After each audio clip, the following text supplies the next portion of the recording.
Nëntori i vitit 1944, lufta sapo kishte përfunduar, ndërsa në Tiranë kishte nisur një epokë e re. Shumë shqiptar besonin se me çlirimin do të vinte edhe pajtimi, por një luftë e re vllavrasëse sapo kishte nisur, një luftë që askush nuk e kishte menduar. Dhjetra intelektual ish ushtarak e njerëz me influencë ishin pushkatuar pa gjyq. Dhjetra intelektual të tjerë ishin marrë nga shtëpitë e tyre menjëherë sapo gjermanët kishin lënë Tiranën. Ditë pas dite, shoqërimet e tyre shtonin numrin e të burgosurve, të cilët mbaheshin të izoluar pa asnjë informacion. Jashtë, familjarët prisnin kthimin e tyre në shtëpi, madje shpresonin se një amnisti e madhe në prag të festës së pavarësisë do t'i jepte fund këtij terrori të pakuptimt. Por ndërsa shpresa arritej në rrugët e qytetit, në prapaskenë po përgatitej një proces krejt tjetër. Një proces që nuk do të gjykonte vetëm ata që ishin arrestuar, por do të vuloste fatin e Shqipërisë për dekadat që do të pasonin. Në historinë shqiptare, pak procese gjyqësore kanë lënë gjurmë aq të thella sa gjyqi special i vitit 1945. Për shumë studiues, ai nuk ishte vetëm një gjyq ndaj disa individëve, por momenti kur regjimi i ri vendosi të eliminonte klasën politike dhe intelektuale të vendit.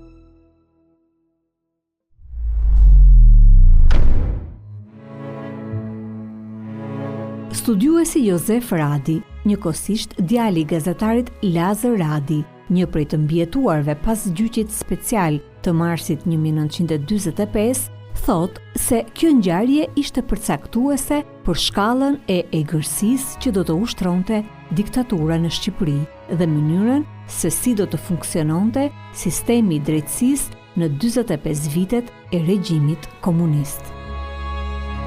Gjyqi special hapi siparin e një tragjedie që do të vazhdonte për 47 vite, siparin e diktaturës. Gjyqi special në Shqipëri, për çudi, është zhvilluar përpara gjithë gjyqjeve që u bën fashizmit dhe nazizmit, që ishin shkaktarët e një lufte të madhe botërore, ndërkohë që Shqipëria ishte vetëm psuese e luftës së dytë botërore. Domethënë, nuk kishte përmasat e organizimit të në një genocidi apo një vrasje masive, dhe ky gjyq, sipas konceptit tim, më shumë se për të dënuar ata që u quajtën, domethënë me një seri nofkash negative, jo tradhtar të popullit, jo armiq të betuar të popullit, jo kuisling, jo kriminal, domethënë me një pafundësi, jo ballist, sepse edhe nocioni ballist në gjyqin special ka një shije të keqe, domethënë sepse pjesa më e madhe atyre që dënuan ishin ballistë. Dihet që balli ka qenë një nga organizatat më cilësore në pikpamjen intelektuale të asaj kohe. Në gjyqin special ka një ndërthurje të atyre që dolën nga lufta nacional çlirimtare, domethënë krerëve të luftës nacional çlirimtare, është prania e jugoslavëve që kishin një pozitë kyçe gjatë luftës nacional çlirimtare dhe menjëherë mbas vendosjes së pushtetit kishin mjaft autoritet në institucionet shqiptare, ishte dhe prania ruse, angleze, amerikane dhe franceze, të cilët ishin edhe fituesit e luftës dytë botërore. Sigurisht secila përfaqësi shtetërore në raporte të ndryshme, po kanë qenë të gjithë prezent në gjyqin special, që është zhvilluar nga 12, domethënë nga 20, nga mbas data 17 nëntor që është lirimi i Tiranës dhe deri në datën 14 prill 1945, që është dita e ekzekutimit të 17 të pandehurve në gjyqin special.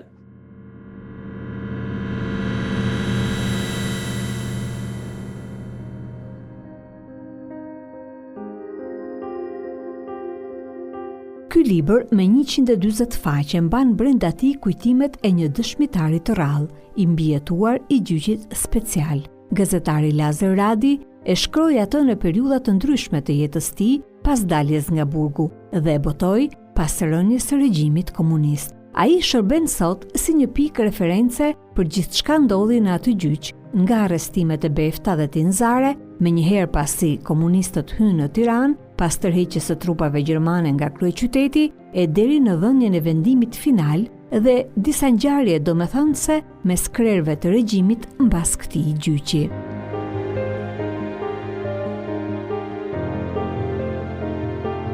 Libri lindi si nevojë e shprehjes së njërit prej të mbijetuarve të gjyqit special. Në vitin 1991, nga gjyqi special kishin mbetur vetëm 2 veta, 2 motrinë. Lazar Radi që kishte qenë 28 vjeç dhe Jakov Milaj që kishte qenë 34 vjeç në gjyqin special. Këta ishin 2 të mbijetuarit e gjyqit special. Dhe Lazri, mbas ju erdhi nga internimi dhe u vendos në Tiranë, bëri një punë të jashtëzakonshme në bibliotekën kombëtare, sidomos me gazetën Bashkimi, ku mblodhi një pjesë të atyre të asaj të përditshmeje që jepte shtypi për të organizuar gjithë opinionin ose për ta informuar gjithë opinionin për këtë kast që ishin gjakthirësit e popullit shqiptar të cilësuar sipas tyre, dhe kjo vazhdimsi zgjati për rreth 6 muaj. Domethënë, nga 23 nëntori deri me 14 prill janë diku ke 6 muajt të kësaj farse kriminale. Libri lindi si nevojë e rrëfimit të një të vërtete. Për gjyqin special, gjatë gjithë periudhës së diktaturës, nuk është thënë absolutisht asnjë lloj fjalie, as nuk figuron në tekstet shkollore, as gjikundi. Nuk thuhet vetëm janë dënuar, por termi gjyq special nuk është trajtuar, pothuajse fare. Dhe Lazri e nisi këtë punë, u mbështetur në 2 elemente kryesor janë. Elementi i parë janë kujtimet e tij të atyre ditëve dhe elementi i dytë ishte kujtimet e tij të shoqëruara me tekste të marra nga shtypi kryesisht i gazetës Bashkimi i viteve fundit 44, fillimi 45. Siç dëshmon Jozefi, Lazar Radi e përgatiti për botim këtë libër pas rënies së regjimit komunist. Librin e punoi nga viti 1992 deri në vitin 1995 dhe me rastin e 50 vjetorit i bie, 44, 95, po me rastin e 50 vjetorit, Lazri e botoi gjyqin special. Sigurisht në një sasi 300-400 kopjesh, një pjesë të cilave ja u shpërndau miqve të vet, një pjesë e cila e çoi nëpër librarira, po që nuk funksiononin mirë në atë kohë, por ishte dëshmia e vetme që mbeti nga kjo. Por në këtë nisje të një epoke të re, pasi besoi se epoka e shkuar gjaksore ishte mbyllur, përveç gazetarit, shkrimtarit, poetit e përkthyesit Lazar Radi, jetonte edhe një tjetër dëshmitar kyç i këtij gjyqi, Jakov Mile. Lazri shkoi dhe takoi në këto vite, domethënë nga 93-94, shkoi takoi në Fier dhe Jakov Milen, që ishte i mbijetuar i dytë, i cili në kohën e pushtimit italian kishte mbuluar për një periudhë të vogël kohe detyrën e ministrit të bujqësisë dhe pyjeve. Po që ishte një veteriner i shkolluar në Torino të Italisë dhe një njeri që kishte kontribuar në shtypin e viteve 40. Ndoshta akuza më e rëndë që u bë Jakov Milejt në gjyq special ishte se kishte shkruar librin Raca shqiptare. Edhe këto problemet që lidheshin me racën, se dihet që nazizmi përkrahte racën ariane ku futeshin edhe shqiptarët dhe raca shqiptare ishte, si thuash, një lloj paralele që hiqen dhe kjo ishte edhe një arsye që edhe Jakov Milaj, që ishte, si thuash, zot veteriner, ishte pjesë e kësaj farse. Nga kujtimet e largëta tek përjetimet personale, historia ishte e zbardhur plotësisht dhe tashmë mund të zbulohej faqe pas faqe ndërsa e lexon këtë libër.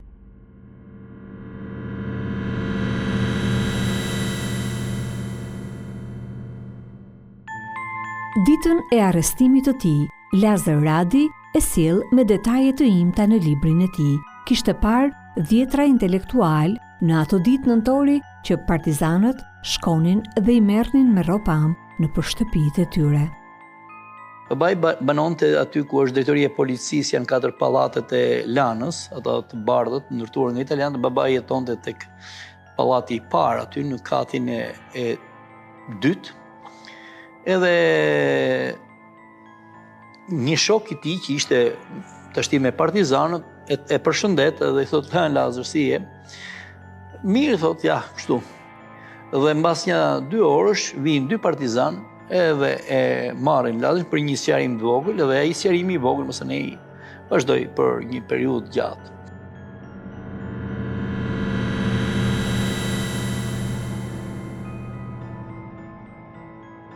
Me një partizan më shoqëruan për në deg, kur po i zbrisja shkallët e degës për të futur në podrum, ku ishte caktuar vendi i grumbullimit, më duk vetja sikur po hyja në një zgjua bletësh. Aty ishin me qindra vetë në një hapësirë aq të ngushtë, në fund të shkallëve, po më priste Pietri, xhaxha i gruas. Bashkë me të shkuam tek nën shkalla e degës. Aty ishte mbledhur barku i Shënmërisë. Ishte aty Dedi Jakova, Lal Perolli, Pjetër Leshi dhe një 5-6 të tjerë, por që të gjithë të njohur dhe të afërm.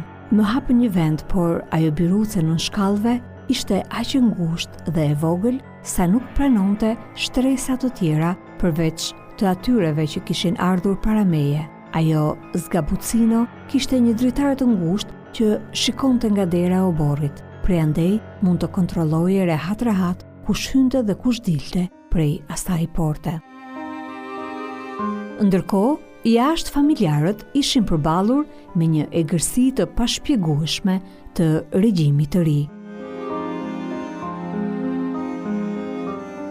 Menjëherë mas arrestimit të Lazarit, familjen e tij, domethënë vllain, nënën, motrën, gruan edhe fëmijën bashkë me fëmijët e vllait, i nxorrën nga shtëpia dhe i nxorrën rrugë të madhe.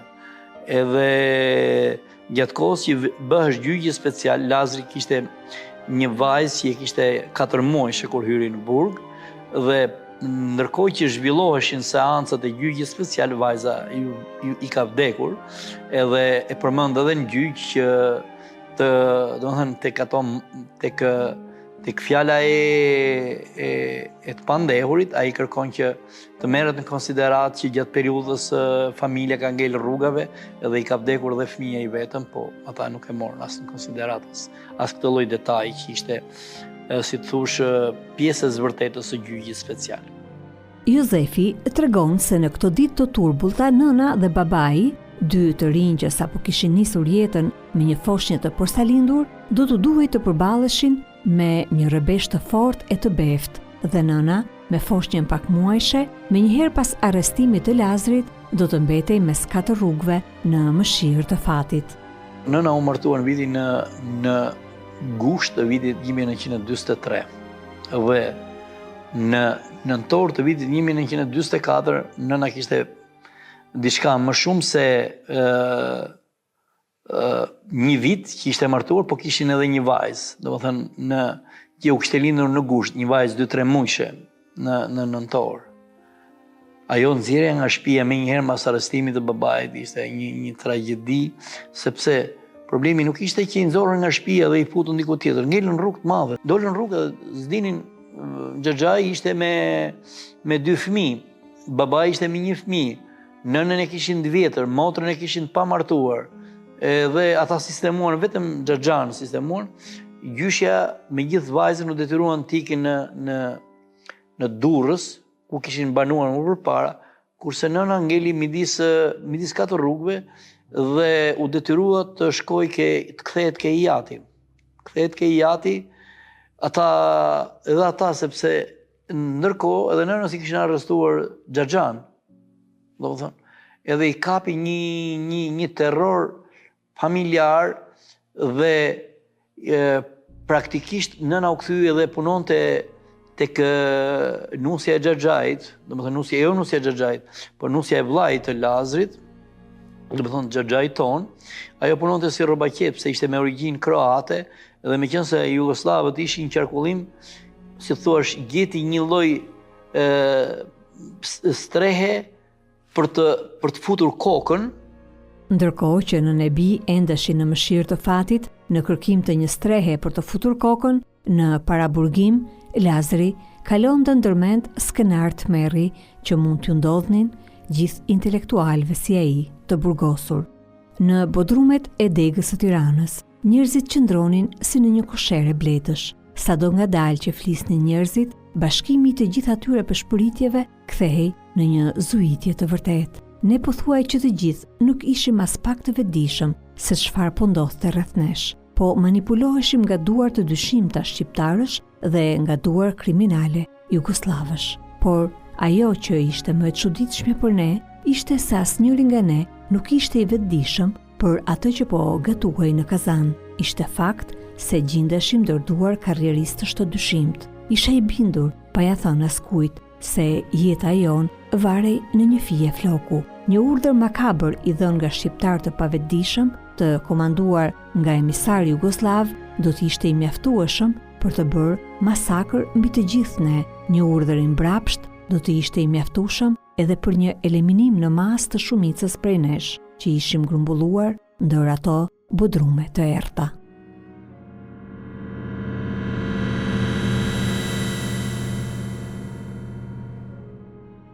Lazri Rufens fillimisht i futën diku ke Selvia në një dhe sasia e njerëzve që arrestoheshin rritesh në numër geometrik. Domethënë në fillim ishin 5, mas një 6 orësh bëheshin 35, mas 2 ditësh bëheshin 125. Domethënë ajo sa vinte një moment që nuk lëvizje dot, atëherë i spostonin nga një në një vend tjetër derisa i çuan në tek Burgu i Ri, domethënë mbas një muaj çuan te Burgu i Ri. Pas drekën e datës 26 nëntor, na urdhëruan t'i mbledhnim plaçkat e t'u vinim etiketa se do transferoheshim në Burgun e Ri. Dhe vërtet, të rreshtuar për 2 dhe me një skor të ngjeshur partizanësh me mashinka, u nisëm në drejtim të Brakës, ku ishte ndërtesa e Burgut të Ri. Rrobat tona kishin arrit para nesh dhe ishin vendosur në trotuar, secili duke marrë dengun e vet e duke u futur në ndërtesën e burgut. Natyrisht, këtu do të vendoseshim secili sipas klanit të vet. Në një dhomë të vogël të katit të dytë u vendosëm 4 veta: Lal Perolla, Dedi Jakova, Pjetër Dheshi dhe unë. Gjën e parë që bëm ishte të pastroheshim prej morrave. Na që ndroheshim pothuaj për ditë që nga maja krese deri në fund këmbëve ishim objektivi më i preferuar i këtyre parazitëve të ndyrë. Lazar Radi shkrua në kujtimet e tij se her pas here vinin lajme prej familjarëve që flisnin për një amnisti të madhe që do të bëhej me rastin e 28 nëntorit. Sipas tyre, të gjithë të burgosurit do të liroheshin dhe do të shkonin në shtëpitë e tyre, por ditët kishin kaluar njëra pas tjetrës dhe dukej se kjo shpresë e vagullt po shuhej krejt. Ishte mesi i dhjetorit 1944. U përhap lajmi se do të hapej gjyqi special dhe se aty do të dënoheshin përgjegjësat kryesor të tragjedisë shqiptare. Një detaj thot Lazi që neve që na kishin përzgjedhur për gjyqin special nuk na kanë keq trajtuar, thot. Domethënë nuk kanë përdorur vetëm për ata që ishin seleksionuar për gjyqin special, nuk kanë përdorur dhunë mbi ne.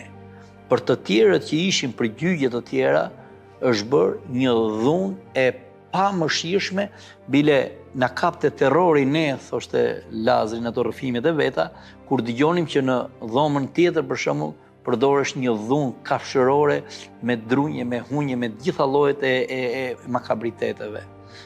Kjo është domethënë asnjë nga dënuarit e gjyqit special nuk është përdorur dhunë. Edhe është për të shnuar pseja, nuk ka një pse. Nuk ka një pse. Në përretën tim nuk e di Por, si duket, ata kanë dashur, duke qenë se ishte fasad, një gjyq fasad, për të mos i lënë që se do shfaqesh populli atje, dhe këta do thoni që ju na keni rrahur, na keni detyruar, na keni bërë këtë, na keni bërë atë, e përdorën këtë lloj, domethënë që po vinte një drejtësi që nuk ishte të bënte me dhunën. Ndërkohë, në prapaskenë dhuna ishte bërë alfa e gjithë marrëdhënieve me qytetarët që nuk hynin në atë spektrin e respektit të pushtetit që po vinte. Për një kohë të caktuar na kanë mbajtur pa na pyetur, pa na bërë hetuesi, pa asnjë lloj gjëje. Dhe me kalimin e kohës, domethënë u vendosën ca ligje, siç është ai ligji i dhjetorit të 1944-s dhe 1 i janarit të 1945-s, të cilët masanej hapën procedurën e hetimit. Dhe hetimi ka vazhduar për një periudhë nga janari deri në 1 mars. Domethënë, i bie rreth 2 muaj ka qenë hetimi i të gjithë kësaj trupe prej 60 të arrestuarish. Siç dëshmon Lazar Radi në kujtimet e tij, hetuesia vijoi intensivisht deri në fund të muajit shkurt dhe për javë të tëra të arrestuarit merreshin në pyetje nga një trup e posaçme hetimore. Për ta përgatitur këtë gjyq, u mori një vendim në dhjetor të 1944-s, edhe sepse shumë elemente nuk mund t'i fusnin në akuzë një pjesë të atyre që ishin thirrur si të pandehur, kështu që u ndërtua një ligj, si thua është një ligj me fuqi prapavepruese për të dënuar njerëz për vepra të cilat në kohën kur ishin bërë nuk ishin vepra penale dhe vepra kriminale dhe vepra të dënueshme. Kështu që ligji në fjalë do të kishte fuqi prapavepruese për vepra të ndryshme, sidomos në rrafshin e gazetarisë apo shkrimeve apo si thuash veprimtarisë, një pjesë të këtyre përfaqësuesve të përzgjedhur nga pushteti i ri dhe që përfaqësonin pushtetin e vjetër. Hetuesia zhvillohej në Ish-pallatin e Zogut.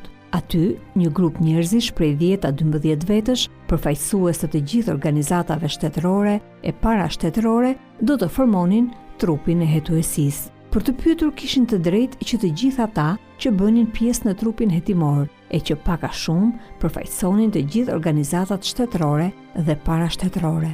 Ndërmjet antarëve të kësaj hetuesie të përgjithshme ishin edhe shumë vetë që më njihnin personalisht, të tjerë më njihnin nga artikujt e ndryshëm dhe të shumtë që kisha shkruar ndër gazeta e revista shqiptare. Ankimi i tyre më i madh ishte: pse nuk u bashkove me ne, me frontin popullor, po shkove në frontin e kundërt. Mbasi më pyetën për gjëra të ndryshme, më dorëzuan proces verbalin që ta lexoja, të bëja korrigjimet e nevojshme, po të kisha për të protestuar gjë dhe në qoftë se isha dakord, ta nënshkruaja dhe ta dorëzoja. Me kalimin e javëve, u bëj qartë se jo të gjithë do të dilnin para gjykatës. Nga qindra të arrestuar, do të përzgjidheshin vetëm 60, edhe kjo ishte pjesë e skenarit. Pas disa ditëve, u muar vesh se 60 prej nesh do të dërgoheshin në gjyqin special për të gjykuar, se kush ishin nuk dijej akoma. Për caktimin e pjesëtarëve të këtij gjyqi u bë një punë e madhe, një shoshitje hollësishme dhe përpikt.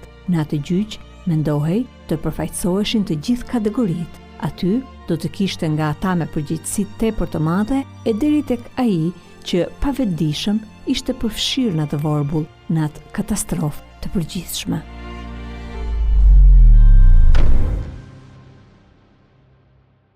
Ishte mëngjesi i ftohtë i 1 marsit 1945.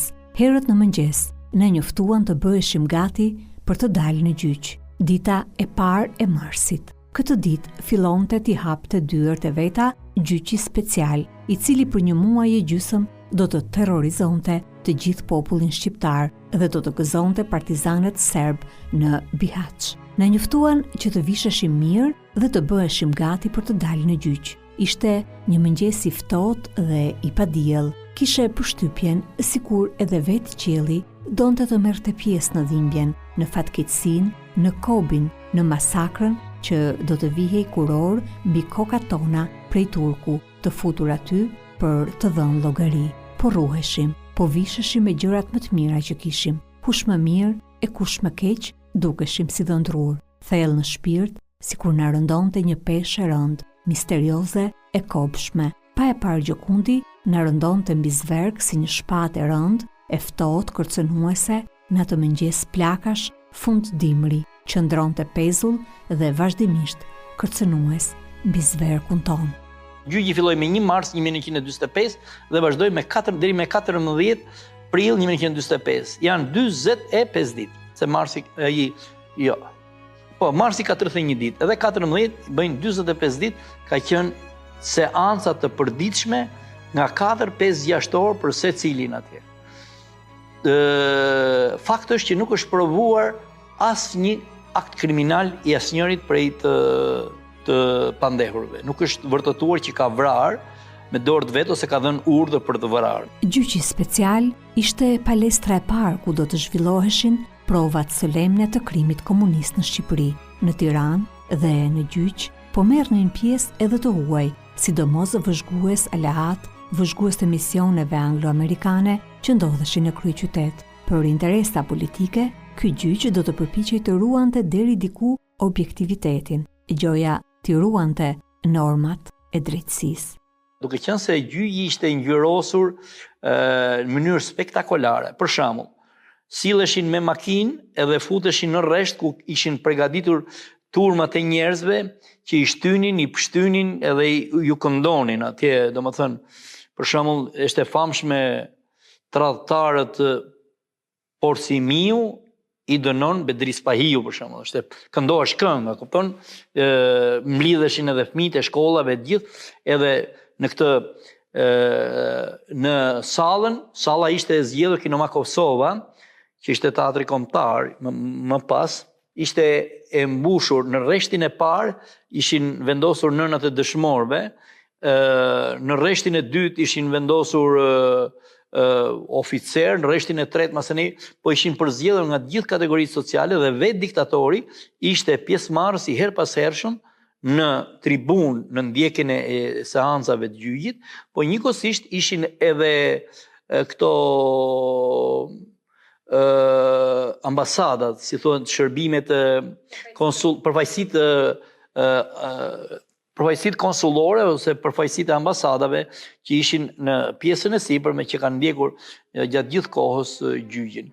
Gjyqi special, në mes të një euforie për të çmendurish, vazhdoi për 1 muaj e gjysmë dhe me më shumë se 30 seanca. Parashikimi ishte që të përfundonte nga gjysma e prillit, sepse ndër ato ditë do të zhvillohej në Tiranë një kongres rinie shqiptaro-jugoslave. Delegatët jugoslav arritën 1 ditë ose 2 ditë më parë që të merrin pjesë edhe në spektaklin makabër të zhvillimit të seancave të fundit të gjyqit special në Tiranë. Natyrisht, në seancat e fundit muarën pjesë edhe delegatët jugoslav të shoqëruar nga shqiptarë që dinin të flisnin serbo-kroatisht. Ustallëku i emisarëve të Jugosllavisë ishte i përsosur. Emisarët e tyre tepër aktiv punonin në heshtje dhe në hije. Ata kanë qenë të pranishëm jo vetëm në mal ku ishin organizatorët kryesor, por edhe më vonë zbritën së bashku me partizanët dhe u ngulën në Tiranë për të bërë organizimin e parë tashmë jo vetëm të ushtrisë, por edhe të administratës civile. Edhe në gjërat më të vogla ndihej dora dhe mendja e tyre diabolike. E gjithë puna e tyre, dhe nuk ish as e vogël dhe as e papërfillshme, tani ishte organizimi i shtetit shqiptar, natyrisht sipas modelit jugoslav. Kudo kanë vepruar si hije, kudo pa u shfaqur në persona të parë, kudo pa u dukur as si figurant në ato skena makabre të politikës tragjike që po luhej në kurrizë të këtij populli. Paradoksi është se në gjyqin special ishin 17 juristë të shkolluar në Perëndim. Dhe gjyqin e bënte, kryetari i gjyqit ishte një që kishte mbaruar vetëm 4 vjet shkollë fillore, vetëm fillore, dhe këtu fillon edhe paradoksi i zëvërtetës. Domethënë, dënonte një njeri që kishte as shkollë as gjë, dënonte ata që ishin përfaqësues të jurisprudencës, bile njëri prej tyre, Koço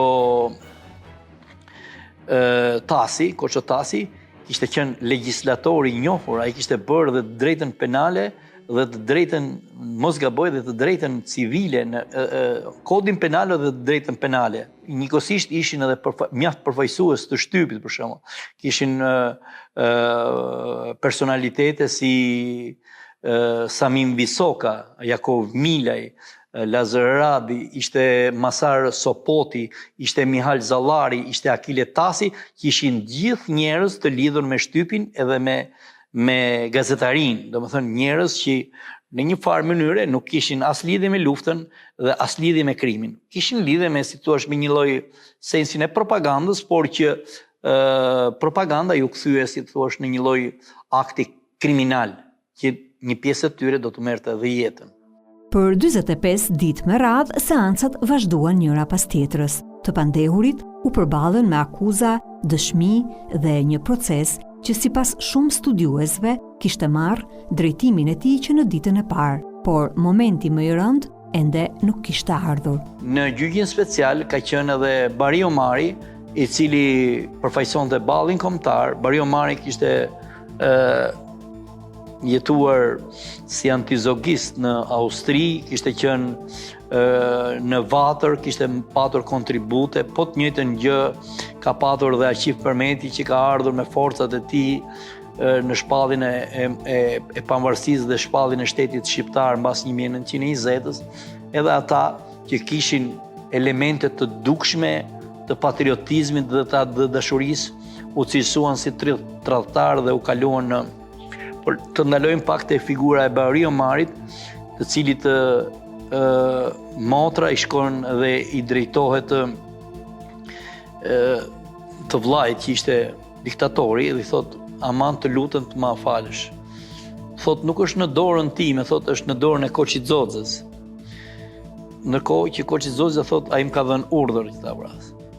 E motra nuk i foli më të vllajt për gjithë jetën. Ajo ka punuar si peshuese diku në një rrugë të Tiranës gjithë jetën dhe nuk i foli më vllajt, sepse në një farë mënyre ai e dënoi dhe pushkatoi një njerëz që e kishte mbajtur dhe e kishte shpëtuar gjatë luftës.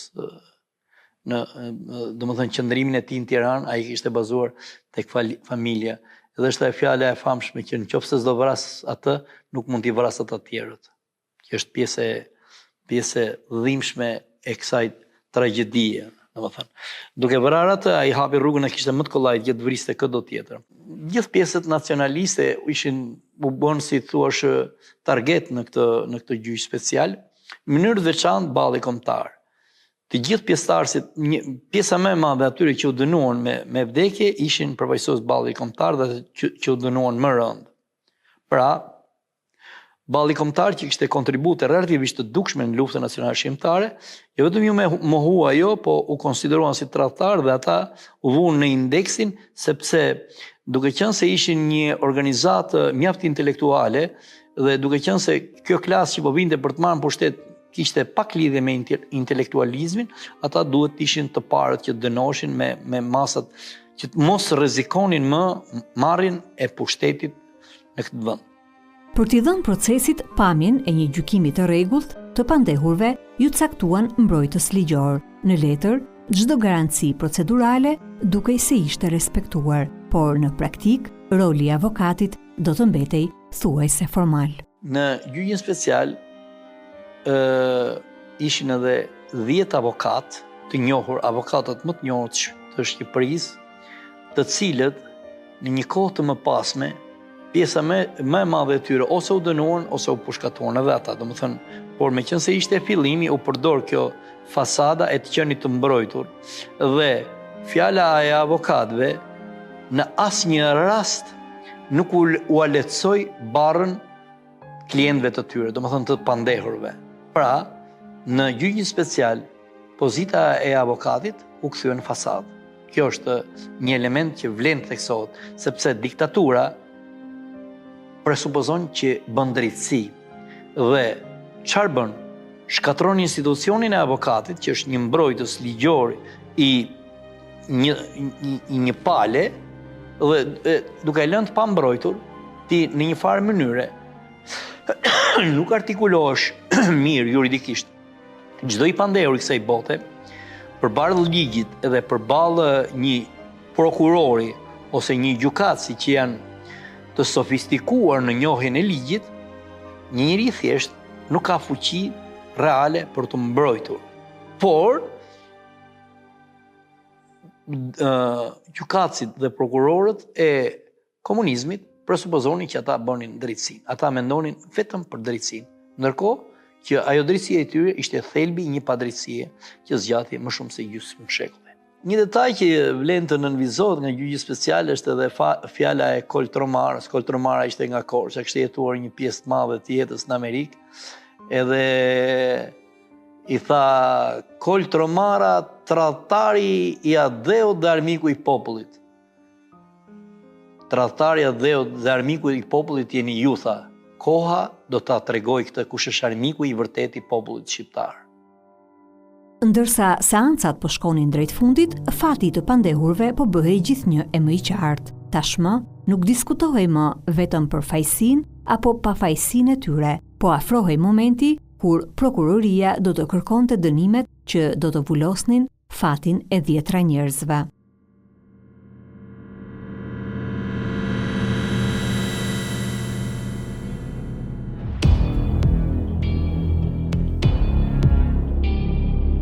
Prokurori i këtij gjyqi, Betris Pahiu, do të ishte një figurë qendrore në tablon friksuese të terrorit që po projektonte diktatura.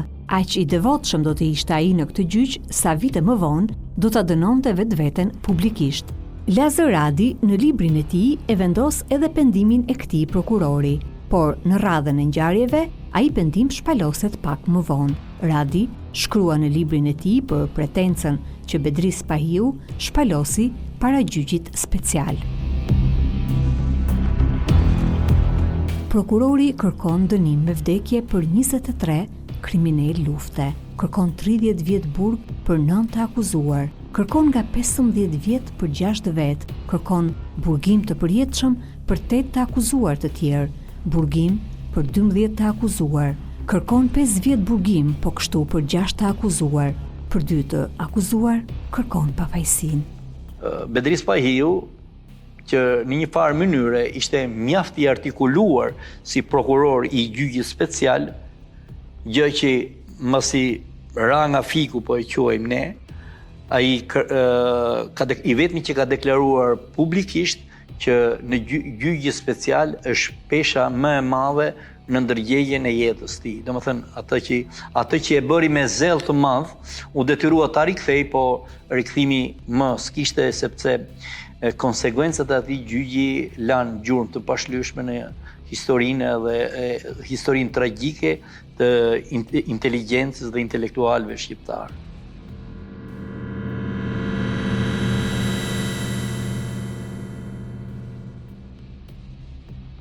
Burimet zyrtare të kohës e paraqesin kështu seancën e fundit të gjyqit special, ku edhe u dhan dënimet për 60 të pandehurit.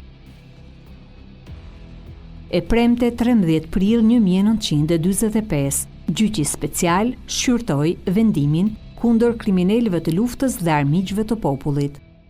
Sot në ora 10 në sallën e Kinemas Kosova përpara një shumice të madhe populli, kryetari i gjyqit special, General Lejtnant Koçi Xhoxhe, shqyrtoi vendimin e trupit gjykues për të 60 kriminalët e luftës dhe armiqtë e popullit. Populli i shumt që kishte mbushur sallën e gjyqit dhe sheshet e altoparlantëve prisnin me duar trokitje nëpër rrugët e qytetit për vendimin e drejtë dhe të matur të gjyqit special. Vendosi fajtorinë e të pandehurve me cilësitë e ndëshkimit si vijon.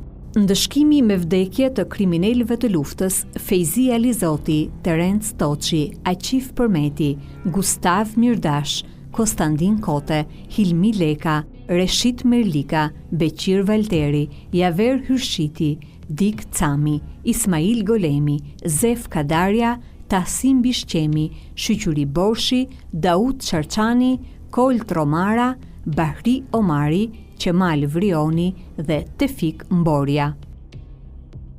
Për dy të fundit, njoftimi zyrtar thekson se dënimi me vdekje ju kthye në 30 vjet burg.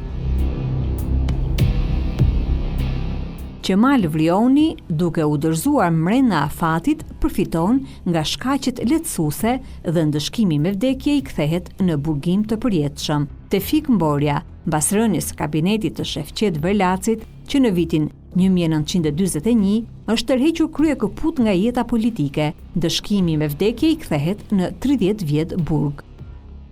Mëtej, njoftimi zyrtar liston emrat e 8 të dënuarve të tjerë me burgim të përjetshëm, si Koço Kote, Xhavit Leskoviku, Koço Tasi, Ibrahim Biçakçiu, Xhevat Korça, Rifat Begolli, Bajram Pustina dhe Shuk Gurakuqi. Po ashtu, me 30 vjet heqje lirie u dënuan të pandehurit Sokrat Dodbiba, Ethem Cara, Anton Kozmaçi, Sami Koka, Mihail Zallari, Ndoc Naraçi, Lazar Radi dhe Sulejman Vuçiterni. Me 20 vjet burg u dënuan Mihail Sherko, Akile Tasi dhe Fiqëri Llagami. Me 15 vjet burg u dënuan Gjergj Bubani, Bilal Nivica, Jakov Milaj, Rok Kolaj dhe Ismet Kryeziu.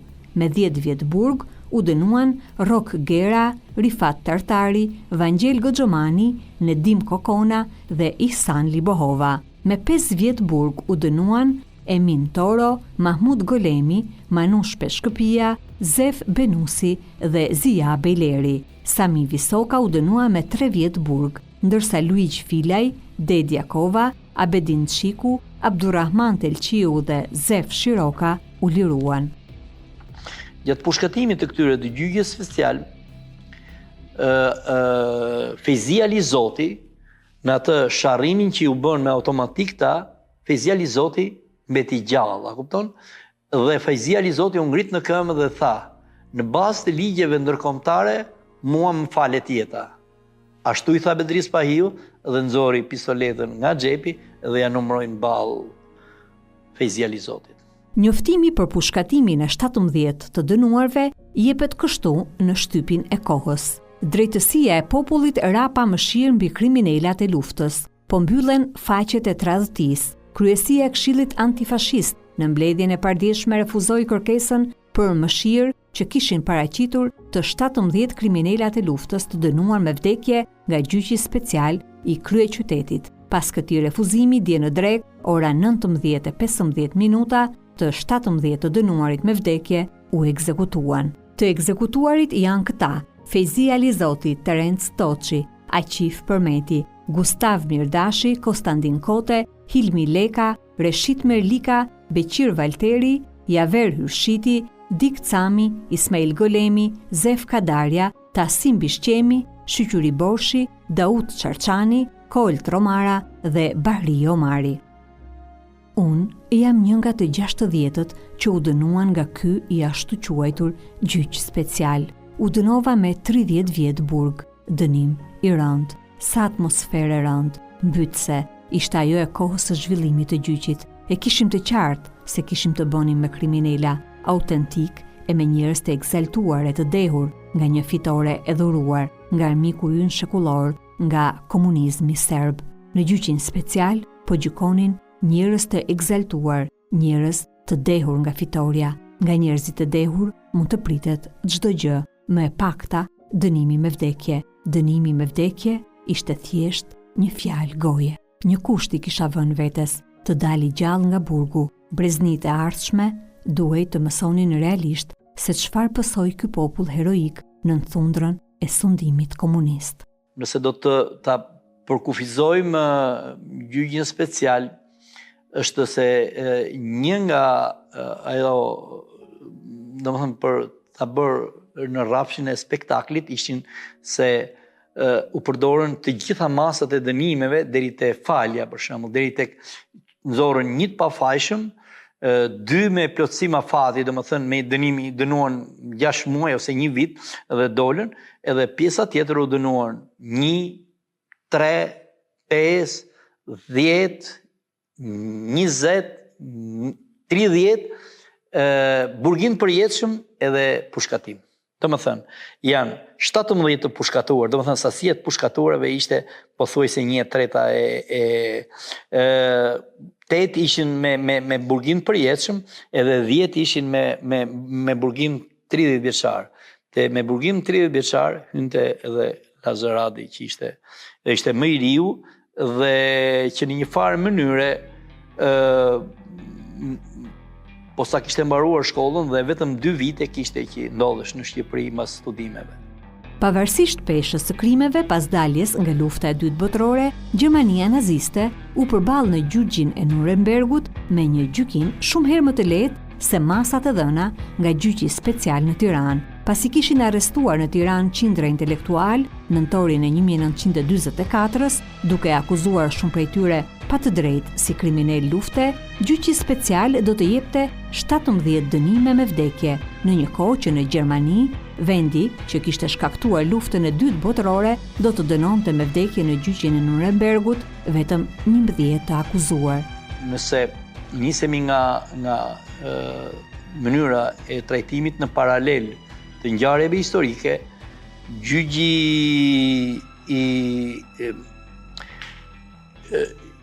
që u bë krerëve nazist që ishin shkaktarët e vërtet të luftës dhe si të thuash njerëzit që bën genocidin e madh, atë kampet e përqendrimit u dënuan 11 vet me vdekje, e tjerë me dënime. Në Shqipëri u dënuan 17 vet me vdekje. Domethënë, ata që kishin shkaktuar luftën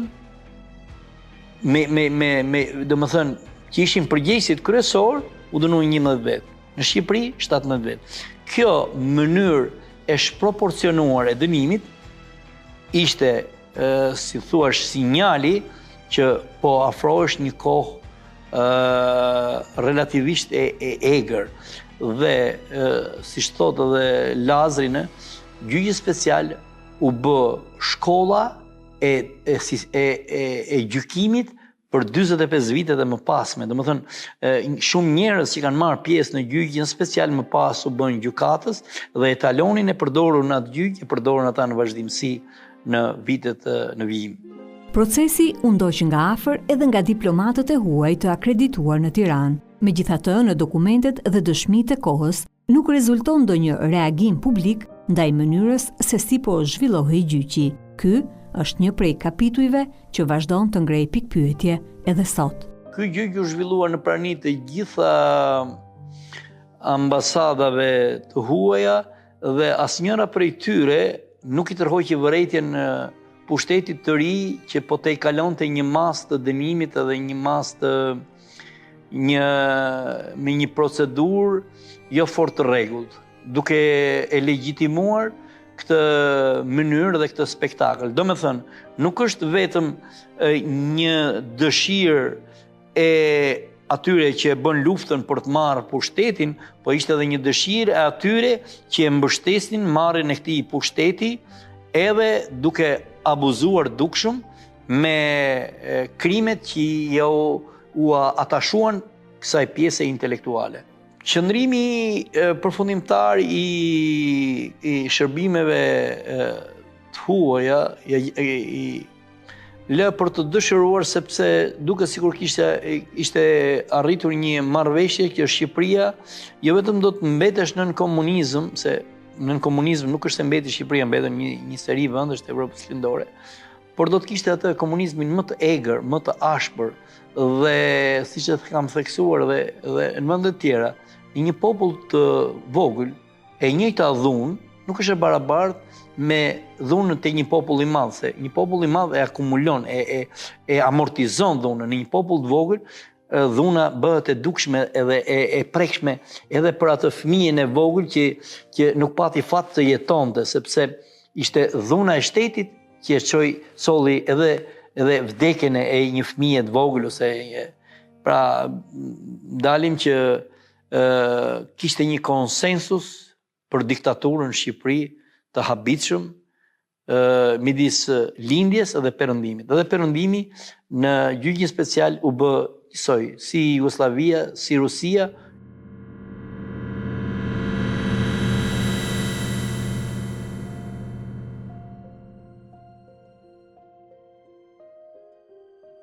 Ndërkohë që Lazar Radi vuan të dënimin e tij me burg, në familje drama nuk do të rreshte. mbi bashkëshorten e tij Vitoren do të rëndonin njëra pas tjetrës ngjarje të rënda që lidheshin të gjitha me atë gjyq special. Pas vdekjes së foshnjës së saj, pak kohë pasi i kishin arrestuar bashkëshortin, Vitoria do të përballonte ditët plot ankth të gjyqit special. A do t'ja dënonin të shoqin me vdekje? Kur ky ankth do të përfundonte dhe Lazar Radi do të dënohej me 30 vjet burg, ajo do të përjetonte një tjetër ankth, atë të rrugëtimit të bashkëshortit në burgjet e tmerrshme të regjimit.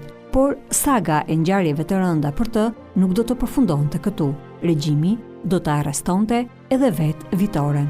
Pas disa vitesh e arrestuan dhe nënën dhe e dënuan në një proces formal dhe gjatë gjithë periudhës së hetusisë, atë nuk e kanë quajtur në emrin, bile në emrin, gjatë hetusisë i kanë përdorur, që më ka bërë çudia më e madhe e jetës time, nënën time i kanë përdorur 8 emra. I thoshin Vida, Vita, Vitka, Vitore, Vitoria, Viktori, domethënë 8 emra kishte, por kryefjala gjatë gjithë dosjes hetimore të nënës time ishte gruaja e armikut popullit Lazar Radi. Domethënë që ishte nuk ja vinin në emrin, po ja vinin gruaja e armikut popullit gjatë gjithë kohës. Nëna ishte 27 vjeçe kur e futën burg, babai 28, domethënë të dy patën atë rininë tragjike dhe të gjitha këto vinë si konsekuencë e gjyqit special. Dalja nga burgu e çiftit të Radi nuk do të thoshte se ata i kishin mbyllur hesapet me regjimin. Çifti do të mundohej të rikuperonte vitet e rinisë së humbur në burgje. Do të ndërtonin familjen e tyre dhe do t'i bënin ballë jetës në mungesë të plotë të lirisë, pasi do t'i kalonin të gjithë vitet në vijim deri në fund të diktaturës në internim. Por kur perdhja e kuqe ra dhe nisën shenjat e para të lirisë, krahas qindra punëve të tjera intelektuale, Lazar Radi i vuri synim vetes të zbarte gjyqin special të ngjarje të rëndë të jetës së tij, e cila që edhe kopertina ankthioze e 45 viteve diktaturë në Shqipëri. Në faqet e fundit të librit të tij, ai vendos jo pa qëllim pendesën e prokurorit të këtij gjyqi, Bedris Pahiut, duke i dhënë mundësinë lexuesve ta lexojë makabritetin e asaj ngjarje historike pikërisht përmes gojës së tij. Më 6 qershor 1991, në gazetën Republika, Bedris Pahiu boton një artikull të cilin mund ta quajmë edhe si testamentin e tij politik, testamentin një njeriu i cili në fundjetën e vet e ndjen për detyrë të rrëfehet, jo në një rrëfyestore, por në një gazetë para gjithë opinionit publik shqiptar. Fjalët e Bedris Pahiut. Si prokurori i gjyqit special, mu desh në bazë të ligjit të asistoja në ekzekutimin e 17 fatëzinjve. U gjenda ndërmjet të dënuarve dhe skuadrës së pushkatimit. Kur komandanti i skuadrës së pushkatimit dha urdhër, një lëvizje u pa në rreshtin e të dënuarve, të cilët i kthyen krahët tytave të armëve, siç kishte urdhëruar komandanti. Vetëm një njeri pati guximin t'i kundërvihet urdhrit. Jo, askush nuk duhet t'i kthej krahët nga tytat, pasi nga shpina vriten vetëm tradhtarët. Këtë do ta vërtetoj historia. Ky ishte Bahri Omari, një burr i zgjuar dhe patriot. Tjetër rrugë do të marrin ngjarjet, ju përgjigja unë.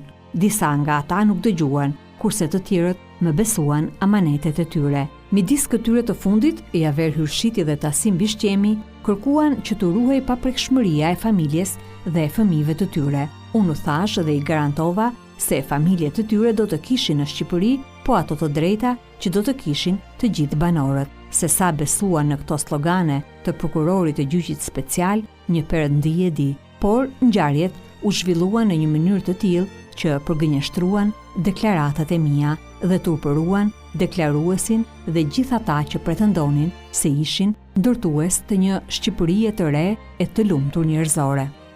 Gjyqi special edhe përfundimisht shërbeu si një shkollë e madhe e krimit, është pa diskutim dhe me të drejtë kjo historiografia edhe e komunizmit edhe pas komunizmit përpiqet ta anashkalojë gjyqin special dhe ta minimizojë atë sistemin e krimit që u vendos në Shqipëri.